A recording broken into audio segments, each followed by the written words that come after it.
या विरोधकांच्या बावड्या आहेत. विरोधकांना पोटदुखी झालेली आहे.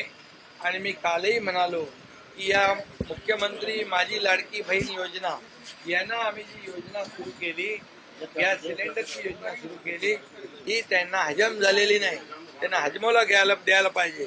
आणि म्हणून त्यांनी, हे सावत्र भाऊ आहेत माझ्या लाडक्या बहिणींनी त्यांचं बरोबर लक्ष ठेवा. हे सावत्र भाऊंना तुम्हाला दिलेले पैसे तुम्हाला पैसे मिळता कामा नये, ही योजना सुरू होता कामा नये, याच्यात थोडा घातला पाहिजे. आणि यासाठी त्यांचा प्रयत्न आहे. परंतु आम्ही सरकार म्हणून हा निर्णय घेतलेला आहे. आणि या सर्व लाडक्या बहिणींच्या योजनेला जेवढे पैसे लागणार आहेत याची सगळी तरतूद केलेली आहे. युवकांना स्टायपेंड जो लागणार आहे त्याची तरतूद सरकारने केलेली आहे. पूर्णपणे तरतूद केल्यानंतर आम्ही हा निर्णय घेतलेला आहे.